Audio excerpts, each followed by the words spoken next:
Hi friends, ప్రతి ఏటా కూడా లక్షల మంది స్టూడెంట్స్ డిగ్రీలు పట్టుకొని బయటకు వస్తున్నారు. కానీ వాళ్ళల్లో ఫస్ట్ అటెంప్ట్లోనే సూపర్ జాబ్ కొట్టేది మాత్రం కొద్దిమంది. ఎప్పుడైనా ఆలోచించారా ఎందుకని? వాళ్ళ దగ్గర మీకంటే ఏమైనా తెలివితేటలు ఎక్కువ ఉన్నాయా, లేక వాళ్ళు మీకంటే ఎక్కువ గంటలు చదువుతున్నారా? కారణం అనేది అది కాదు. అసలు కారణం ఒకటే, వాళ్ళకి ఒక సీక్రెట్ తెలుసు. విజయం సాధిస్తున్న వాళ్ళు రహస్యంగా ఒక పవర్ఫుల్ స్టడీ ఫ్రేమ్వర్క్ని ఫాలో అవుతున్నారు. ఆ ఫ్రేమ్వర్క్ ఏంటో ఈ వీడియోలో నేను మీకు స్టెప్ బై స్టెప్ విడమర్చి చెప్పబోతున్నాను. ఈ వీడియో చివరి వరకు చూసారంటే గాలివాటంగా చదివేటువంటి పద్ధతికి గుడ్ బై చెప్పేసేసి మీరు కూడా మీ మొదటి ప్రయత్నంలోనే జాబ్ ఎలా కొట్టవచ్చో ఒక ఖచ్చితమైనటువంటి క్లారిటీతో తెలుసుకుంటారు. ఇంకా మీరు తెలుగు ఎగ్జామ్స్ యూట్యూబ్ ఛానల్ని సబ్స్క్రైబ్ చేసుకోలేదా? అయితే వెంటనే సబ్స్క్రైబ్ చేసుకోండి. అలాగే ఈ వీడియోకి ఒక లైక్ బటన్ కూడా ఇవ్వండి. ఇలాంటి మరిన్ని వీడియోలు మీ ముందుకు వస్తూ ఉంటాయి. ఇక విషయంలోకి వెళ్లే ముందు మనం గ్రౌండ్ రియాలిటీ ఏంటో అర్థం చేసుకుందాం. ఇప్పుడున్నటువంటి కాంపిటీషన్ అయితే మామూలుగా లేదండి. ప్రతి ఏటా కూడా లక్షల మంది కొత్త గ్రాడ్యుయేట్లు ఉద్యోగాల వేటలో పడుతున్నారు. ఎస్ఎస్సి కానీ, బ్యాంకింగ్ కానీ, రైల్వే లాంటి సెంట్రల్ గవర్నమెంట్ జాబ్స్తో పాటు టీజీపీఎస్సీ, ఏపీపీఎస్సీ, పోలీస్ రిక్రూట్మెంటు, ఇలా రాష్ట్ర ప్రభుత్వాలకు చెందినటువంటి ఉద్యోగాలకు అప్లికేషన్లు వరదలాగా వచ్చి పడుతున్నాయి. దాంతో కటాఫ్లు కూడా ఆకాశాన్ని అంటుతూ ఉన్నాయి. మరోవైపు ప్రైవేట్ సెక్టార్ చూస్తేనేమో వాళ్ళ కథ వేరే ఉంది. చాలా కంపెనీలు ఫ్రెషర్ల కంటే 1-2 ఏళ్ళు అనుభవం ఉన్న వాళ్ళకే ఓట్లు వేస్తున్నాయి. దీంతో ఫ్రెషర్లకు మంచి అవకాశాలు దొరకడమే గగనమైపోతుంది. దీని తోడు ఇండియా స్కిల్స్ రిపోర్ట్ లాంటివి ఒక షాకింగ్ నిజాన్ని కూడా బయటపెడుతున్నాయి. మన యువత చేతిలో డిగ్రీలు ఉన్నప్పటికీ కూడా ఉద్యోగాలు కావాల్సినటువంటి అసలైన స్కిల్స్ ఏవి ఉండట్లేదు అని చెప్పేసి ఈ రిపోర్ట్లు చెప్తున్నాయి. ఇలాంటి టఫ్ సిచ్యువేషన్లో కేవలం గుడ్డిగా కష్టపడి చదివితే సరిపోదండి. తెలివిగా ఒక పక్కా ప్లానింగ్తో చదవాలి. టాపర్లు సరిగ్గా ఇదే చేస్తారు. వాళ్ళు ఫాలో అయ్యే ఆ secret the 3P victory frame అంటే ఏంటి? అసలు 3P ఫ్రేమ్వర్క్ అంటే ఇదేదో మాయామంత్రం కాదండి. ఇది ఒక సైంటిఫిక్ స్ట్రాటజీ అనమాట. టాపర్లు తెలిసి కానీ తెలియక కానీ తమ ప్రిపరేషన్లో భాగంగా చేసుకున్నటువంటి ఒక పటిష్టమైనటువంటి నిర్మాణం ఇది. ఈ ఫ్రేమ్వర్క్లో 3 కీలకమైనటువంటి దశలు అయితే ఉన్నాయి. అందులో P1 అంటే ప్లాన్ 1, ఇది సరైనటువంటి పునాదిని వేయడము. రెండోది P2 అంటే ప్రాక్టీస్ అనమాట, బిల్డింగ్ కట్టడము. మూడోది పెర్ఫార్మ్ అంటే ఫైనల్ టచ్ ఇవ్వడము. ఈ మూడింటిలో ఏ ఒక్కటి వీక్గా ఉన్నా మీ సక్సెస్ ఛాన్సెస్ దారుణంగా పడిపోతాయి. ఇప్పుడు ప్రతి స్టేజ్ని కూడా వివరంగా చూద్దాం. P1 అంటే ప్లాన్, సరైనటువంటి పునాది వేయడం అంట. చాలామంది చేసేటువంటి మొదటి అతిపెద్ద తప్పు ఇదే. నోటిఫికేషన్ పడగానే మార్కెట్లో కనిపించినటువంటి ప్రతి పుస్తకం కూడా కొనేసి మొదటి పేజీ నుంచి గుడ్డిగా చదవడం మొదలు పెడతారు. ఇది పూర్తిగా రాంగ్ అప్రోచ్ అనమాట. అంటే సరైనటువంటి ప్లాన్ అంటే నేను చెప్పబోయేటువంటి 4 పనులు చేయకుండా ఏ పని కూడా చేయకూడదు అనమాట. ఒకటి రివర్స్ ఇంజనీరింగ్. మీరు ఎక్కడికి వెళ్ళాలో తెలిస్తే మీ ప్రయాణం, మీ జర్నీ అనేది చాలా ఈజీ అవుతుంది. అందుకే ముందుగా మీరు టార్గెట్ చేసినటువంటి జాబ్కి సంబంధించినటువంటి సిలబస్ కానీ, ఎగ్జామ్ ప్యాటర్న్ కానీ, ఇంకా కనీసం గత 4-5 ఏళ్ల పాత ప్రశ్నాపత్రాలు అంటే PYQs కానీ క్షుణ్ణంగా అనలైజ్ చేయండి. ఏ టాపిక్స్ రిపీట్ అవుతున్నాయి, ప్రశ్నలు ఎంత కష్టంగా వస్తున్నాయి, ఏ సబ్జెక్ట్కి ఎక్కువ వెయిటేజ్ ఉంది, ఈ అనాలిసిస్ మీకు ఒక కంపాస్ లాగా దారి చూపిస్తుంది అనమాట. దేన్ని వదిలేయాలో, దేని మీద ఎక్కువ ఫోకస్ పెట్టాలన్న దాని మీద మీకే ఒక క్లారిటీ అనేది వస్తుంది. ఇక రెండోది ఏంటంటే సెల్ఫ్ ఆడిట్. నిన్ను నువ్వు టెస్ట్ చేసుకో. మీ బలాలేంటి, మీ బలహీనతలేంటి అని మీకు మీరే ఒక అంచనాకి రావాలి. దీనికోసం మీరు ప్రిపరేషన్ మొదలు పెట్టకముందే ఒక ఫుల్ మార్క్ టెస్ట్ అంటే గ్రాండ్ టెస్ట్ రాయండి. మార్కులు తక్కువ వచ్చాయని చెప్పి అసలు డిసప్పాయింట్ అవ్వకండి. ఆ టెస్ట్ ఉద్దేశం ఏంటంటే మీ ర్యాంక్ తెలుసుకోవడం కాదు, మీరు ఎక్కడ ఉన్నారో తెలుసుకోవడం అనమాట. ఏ సబ్జెక్ట్లో మీరు ఆల్రెడీ స్ట్రాంగ్గా ఉన్నారు, ఎక్కడ 0 నుంచి మొదలు పెట్టాలి అనే విషయాల మీద మీకు పూర్తి క్లారిటీ అయితే వస్తుందన్నమాట. ఇంకా మూడోది ఏంటంటే రిసోర్స్ కలెక్షన్ అంటే పుస్తకాల వేట. తక్కువ లగేజీ ఎక్కువ జర్నీ అనేది చాలా ముఖ్యం అనమాట. ఈ రూల్ మన ప్రిపరేషన్కి కరెక్ట్గా సెట్ అవుతుంది. 10 వేరు పుస్తకాలను ఒక్కోసారి చదివే బదులు ఒక స్టాండర్డ్ పుస్తకాన్ని 10 సార్లు చదవడం 1000 రెట్లు బెటర్ అనమాట. ప్రతి సబ్జెక్ట్కి 1 లేదా 2 మంచి పుస్తకాలు ఫైనల్ చేసుకోండి. ఉదాహరణకు బేసిక్స్ కోసం NCERT పుస్తకాలు ఇంగ్లీష్ మీడియం వాళ్ళు అయితే చదవండి. పాలిటీకి లక్ష్మీకాంత్ లాంటివి స్టాండర్డ్ సోర్సెస్. కరెంట్ అఫైర్స్ కోసం ఒక మంత్లీ మ్యాగజైన్ ఇది తీసుకోండి. ఇలా గుర్తుపెట్టుకోండి, పుస్తకాల గుట్ట అనేది మీ టెన్షన్ని పెంచుతూ ఉంటుంది తప్ప కాన్ఫిడెన్స్ అయితే మీలో ఎట్టి పరిస్థితిలో కూడా నింపదు. ఇక 4వది టైం టేబుల్ క్రాఫ్టింగ్. అంటే పక్కా ప్లానింగ్ వేసుకోండి. నేను టైం టేబుల్ ఎలా వేసుకోవాలని దాని మీద దాని మీద వీడియో కూడా పెట్టాను, లాస్ట్లో కూడా పెడతాను, చూడండి ఒకసారి. మీ బలహీనతల ఆధారంగా ఒక ప్రాక్టికల్ టైం టేబుల్ని వేసుకోండి. రోజుకి 8 గంటలు కూర్చుంటారా, 10 గంటలు కూర్చుంటారా, 4 గంటల్లో కూడా కూర్చొని ఎగ్జామ్ కొట్టొచ్చని నేను చెప్తాను. నెక్స్ట్ వీడియో అదే వస్తుంది. 8 గంటలు 10 గంటలు క్వాలిటీ స్టడీ మీ టార్గెట్.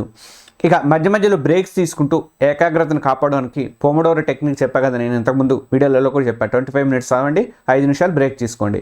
కష్టమైనటువంటి సబ్జెక్ట్ని ఫ్రెష్గా ఉన్నప్పుడు ఉదయం పూట చదవండి, ఈజీగా ఉన్న వాటిని సాయంత్రం వేళల్లో పెట్టుకోండి. ఇది మంచి స్ట్రాటజీ అనమాట. ప్రతిరోజు కూడా, ప్రతి వారం, ప్రతి నెల ఏం సాధించాలో చిన్న చిన్న టార్గెట్స్ అనేవి పెట్టుకోండి. ఇక P2 ప్రాక్టీస్, విజయాన్ని నిర్మించడం అనమాట. ప్లాన్ ఎంత అద్భుతంగా ఉన్నప్పటికీ కూడా దాన్ని ఆచరణలో పెట్టకపోతే అది చెత్త పుట్టకే అవుతుంది. ప్రాక్టీస్ దశలోనే మీరు మీ అసలైనటువంటి ప్రిపరేషన్ అనేది మొదలవుతూ ఉంటుందన్నమాట. ఒకటి, అందులో కాన్సెప్ట్ అప్లికేషన్. కేవలం థియరీ చదివి పక్కన పడేస్తే ఏమీ గుర్తుండదు. ఒక టాపిక్ చదవడం పూర్తవగానే వెంటనే దానికి సంబంధించినటువంటి మాక్ టెస్ట్ ప్రశ్నలు ప్రాక్టీస్ చేయండి. మీకు పుస్తకంలోనేమో ఆఫ్లైన్లో ఉంటాయి కదా, పుస్తకంలో ఏ చదవగానే ఆ పాఠానికి సంబంధించి ఉంటాయి. అలా కాకుండా మా దగ్గర టెస్ట్ సిరీస్ రాసినప్పుడు ఆ టెస్ట్ సిరీస్కి సంబంధించి కూడా ఉంటాయి అనమాట, మాక్ టెస్ట్లు ఉంటాయి. మేము మన యాప్లో ఇలాంటి టెస్ట్లు పెడుతున్నాం. అప్పుడే మీరు చదివినటువంటి కాన్సెప్ట్ ఎంతవరకు అర్థమవుతుందో, దాని ప్రశ్నలకు ఎలా, దాన్ని అన్నిటి కూడా ప్రశ్నలకు ఎలా అప్లై చేయాలనేది మీకు ఐడియా అయితే వస్తుందన్నమాట. రెండోది ఏంటంటే మాక్ టెస్ట్ల మ్యాజిక్ ఏంటంటే, ప్రిపరేషన్లో మాక్ టెస్ట్లు చాలా కీలకమండి. ఇవి మీ స్కోర్ చూపించే మీటర్లు కాదు, మీ తప్పులు సరిదిద్దుకునేటువంటి టీచర్లు అనమాట. తప్పులను సరిదిద్దే టీచర్లు అనమాట. ఇందులో మొదటి దశ ఏంటంటే, ప్రిపరేషన్ మొదలుపెట్టిన నెల 2 నెలల తర్వాత టాపిక్ వైజ్ మాక్ టెస్ట్లు రాయడం స్టార్ట్ చేయండి. నేనేమంటే ప్రతిరోజు మొదట్లోనే మీరు ఒక ధ్వని పాఠం చదవని ధ్వని పాఠం సంబంధించి మాక్ టెస్ట్ రాసేయాలి. అలా ఉండాలి, అలా ఉంటేనే బాగుంటుంది. ఇక రెండో దశ ఏంటంటే, సిలబస్లో 50-60% అయిపోయాక గ్రాండ్ టెస్ట్లు వారానికి 1 లేదా 2 రాయడం అనేది అలవాటు చేసుకోండి. ప్రతి గ్రాండ్ టెస్ట్ని కూడా సీరియస్గా టైమర్ పెట్టుకుని అచ్చంగా ఫైనల్ ఎగ్జామ్ హాల్లో రాస్తున్నట్టుగానే ఫీల్ అవుతూ రాయండి. మూడోది ఎర్రర్ అనాలిసిస్, తప్పుల పోస్ట్ మార్టము. ప్రతి వీడియోలో కూడా చెప్తున్నా, ఒక టాపర్ను, ఒక యావరేజ్ స్టూడెంట్ను వేరువేరుగా చేసేది ఒక్క అలవాటేనండి. మాక్ టెస్ట్ రాసిన తర్వాత స్కోర్ చూసి వదిలిపెట్టేయచ్చు. నాకు 100కి 80 వచ్చినాయా, 100కి 90 వచ్చినాయా, 100కి 50 వచ్చినాయి, ఇది కాదు లెక్క. అంతకంటే పెద్ద తప్పు ఇంకోటి ఉండదు అనమాట. అట్లా పడేస్తే టెస్ట్ రాయడానికి మీకు 3 గంటలు టైం పెడితే దాన్ని అనలైజ్ చేయడానికి కనీసం 4 గంటలు కేటాయించాలి. అంటే ప్రతి తప్పును కూడా 3 రకాలుగా విడగొట్టుకోండి. కాన్సెప్ట్ గ్యాప్ వచ్చిందా, అసలు ఆ కాన్సెప్ట్ మీకు తెలియకపోవడము. రెండోది సిల్లీ మిస్టేక్ చేశారా, ఆన్సర్ తెలిసినా కూడా కంగారులో లేదంటే ఓవర్ కాన్ఫిడెన్స్లో తప్పు చేశారా. మూడోది టైం ప్రెజరు, టైం సరిపోక ఆన్సర్ చేయడం లేదా తప్పు పెట్టారా. అలాగే మీరు రాసుకున్న జవాబులు కరెక్ట్ అయిన వాటికి కూడా చూడండి ఒకసారి. ఏదో గుడ్డిగా పెడితే ఒకసారి కరెక్ట్ అవుతుంది కదా, నేను ఒకడు ఫోన్ చేస్తే అదే చెప్పాను, గుడ్డిగా పెడితే అలానే అవుతుంది. అట్లా కూడా కాదు. అందుకనే మీరు తప్పుల్ని రైట్ని అన్నింటినీ కూడా విశ్లేషణ చేసుకోండి. ఇలా ఒక విశ్లేషణ చేసిన తర్వాత ఎర్రర్ లాగ్ బుక్లో మీ తప్పులన్నింటినీ రాసుకోండి. కాన్సెప్ట్ గ్యాప్ ఉన్న టాపిక్స్ని మళ్ళీ చదవండి. సిల్లీ మిస్టేక్స్ ఎందుకు చేస్తున్నారో ఆలోచించి వాటిని రిపీట్ కాకుండా చూసుకోండి. మరి నేను ఇన్ని రోజులు బట్టి చెప్తాను, ఎంతమంది ఎర్రర్ లాగ్ బుక్ పెట్టారో ఒకసారి నాకు కింద కామెంట్ చేయండి. ఇక P3 పెర్ఫార్మెన్స్, అంటే తుది మెరుగులు దిద్దుకోవడం అన్నట్టు. మీరు ఎంత బాగా ప్లాన్ చేసినా, ఎంత కఠినంగా ప్రాక్టీస్ చేసినా, ఫైనల్గా ఎగ్జామ్ రోజు సరిగా పెర్ఫార్మ్ చేయలేకపోతే ఇన్నాళ్ళు మీ కష్టం అంతా కూడా బూడిదలో పోసిన పన్నీర్ అవుతుంది. ఈ చివరి దశ మీ మెంటల్ స్ట్రెంత్కి అసలైనటువంటి పరీక్ష అనమాట. ఇందులో రివిజన్ సైకిల్స్ ఉండాలి. అంటే చదవడం ఎంత ముఖ్యమో దాన్ని రివిజన్ చేయడం కూడా అంతకంటే ముఖ్యం. మీరు చదివినటువంటి ప్రతి టాపిక్ను కూడా పరీక్షకు వెళ్లే ముందు కనీసం 3-4 సార్లు రివైజ్ చేయాలి. ఇందుకోసం నేను చెప్పాను, చిన్నగా షార్ట్ నోట్స్ రాసుకోండి, ఫ్లాష్ కార్డులు రాసుకోండి, మైండ్ మ్యాప్స్ తయారు చేసుకోండి. 1 పేజ్ నోట్స్లని పోయిన వీడియోలో ఇచ్చాను, బాగా రెస్పాండ్ అయ్యారు మీరు, ఆ వీడియో కూడా చూడండి. చివరి నెలలో కొత్త టాపిక్స్ జోలికి అస్సలు వెళ్ళదు. కేవలం రివిజన్ అండ్ మాక్ టెస్ట్ల మీదే మీ ఫోకస్ అనేది ఉండాలన్నమాట. ఇక రెండోది అంటే ఎగ్జామ్ డే సిమ్యులేషన్. పరీక్ష హాల్లో ఉండే టెన్షన్ని తట్టుకోవాలంటే ఆ వాతావరణాన్ని ముందుగానే మీరు క్రియేట్ చేసుకోండి. మీ అసలు పరీక్ష ఏ టైంకి ఉందో అదే టైంకి ఇంట్లో కూర్చొని మాక్ టెస్ట్లు రాయండి. దీనివల్ల మీ బాడీ, మనస్సు ఆ టైంకి సిద్ధపడతాయి అనమాట. పరీక్షలో ఏ సెక్షన్ను ముందుగా అటెంప్ట్ చేయాలి, నెగిటివ్ మార్కింగ్ ఎలా ఎదుర్కోవాలి, ఇలాంటి విషయాల మీద ఒక క్లియర్ స్ట్రాటజీని మీరు ముందే రెడీ చేసుకోండి. నేను ఎగ్జామ్ ముందు వరకు ఇట్లాంటివన్నీ నేను రెడీ చేస్తాను. ఇక మూడోది మైండ్ సెట్ అండ్ ఆరోగ్యం. మీ ప్రిపరేషన్లో మీ ఆరోగ్యం కూడా ఒక సబ్జెక్టే. ప్రతిరోజు కూడా 7 నుంచి 8 గంటల నిద్ర కంపల్సరీ.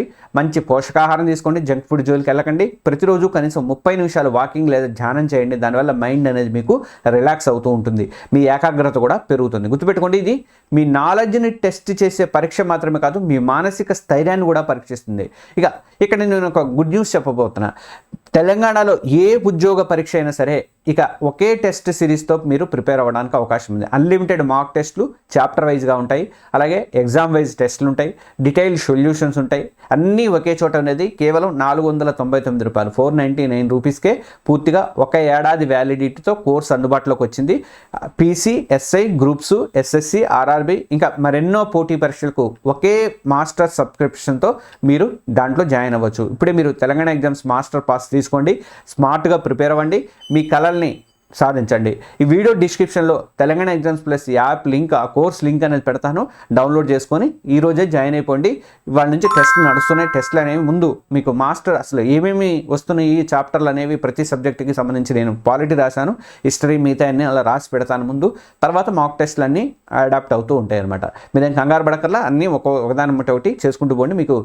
మీకు అవసరమైతే ఈ ముందు SIPC వాళ్ళకి పడ్డాయి కాబట్టి వాళ్ళకి ఒక 3 నెలల టైం టేబుల్ కూడా నేను రెడీ చేసి ఇస్తాను. ఇదంతా అయిపోయాక మిగతా వీడియోలోకి వెళ్దాం. ఒక నిజ ఉదాహరణ చూద్దాం. ఇక్కడ నాకు ఒక ఫ్రెండ్ కథ చెప్పాలి. వాడు ప్రభుత్వ ఉద్యోగాల కోసం చాలా కష్టపడి చదివాడు, కానీ మొదటి 2 సార్లు కూడా ప్రిలిమ్స్ కూడా క్వాలిఫై అవ్వలేదు.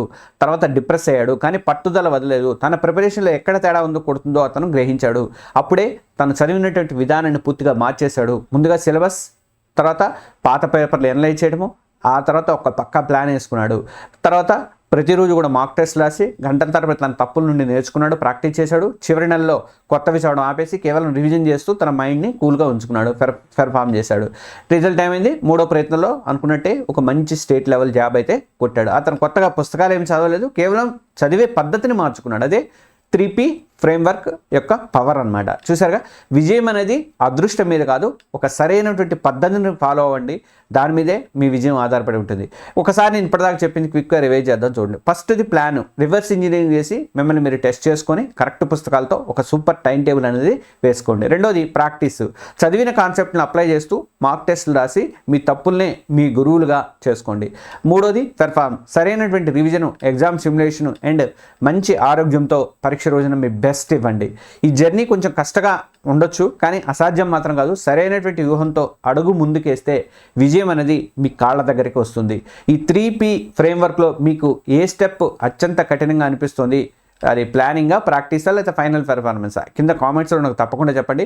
మనం దాని గురించి విడిగా మాట్లాడుకుందాం. అవసరమైతే మీ డౌట్స్ క్లియర్ చేయడానికి నేను ట్రై చేస్తాను. ఈ వీడియో మీకు నిజంగా హెల్ప్ అయింది అనిపిస్తే మాత్రం జాబ్ కోసం సీరియస్గా ప్రిపేర్ అవుతున్న మీ ఫ్రెండ్స్తో దీన్ని తప్పకుండా షేర్ చేయండి. వాళ్ళ సక్సెస్లో మీరు కూడా భాగమవుతారు. మరిన్ని ఇలాంటి పవర్ఫుల్ స్ట్రాటజీలతో టిప్స్ కోసం మన తెలుగు ఎగ్జామ్స్ యూట్యూబ్ ఛానల్ని ఇప్పుడే సబ్స్క్రైబ్ చేసుకోండి. ఒక్కటి గుర్తుపెట్టుకోండి, సరైనటువంటి ప్లానింగు, తిరుగులేని పట్టుదల ఉంటే మొదటి ప్రయత్నంలోనే విజయం అయితే మీ సొంతం అవుతుంది. ఇక లాస్ట్లో మరోసారి చెప్తున్నా, ఒకే పాసు ఎన్నో అవకాశాలు. Telangana exams all in one test సిరీస్తో PC నుంచి గ్రూప్స్ వరకు కూడా అన్ని పరీక్షలకి ప్రిపేర్ అవ్వండి. విడివిడిగా మళ్ళీ మీకు అన్నీ ఉంటే దాంట్లో గ్రూప్స్ వాళ్ళకి వేరే ఇంకా అంటే ఎక్స్ట్రా చాప్టర్లో వాళ్ళకి కవర్ అయ్యే చాప్టర్ ఇవన్నీ ఇస్తా విడిగా. మళ్ళీ కంగారు పడకని అన్నీ ఒకైతే చదివి పొమ్మని నేను అంటల్లా. గ్రూప్స్కి SIకి కొంచెం కఠినంగా ఉండేవి కూడా నేను వేరే ఇస్తాను అనమాట.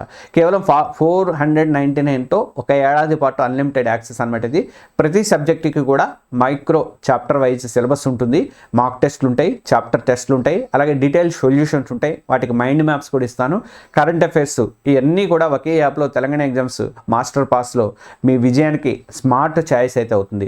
ఈ వీడియో డిస్క్రిప్షన్లో నుండి Telangana exams plus app link ఉంది, ఆ కోర్స్ లింక్ కూడా ఉంది. ఇప్పుడే డౌన్లోడ్ చేసుకోండి, దాంట్లో జాయిన్ అయిపోయింది. All the best, thank you, జై హింద్.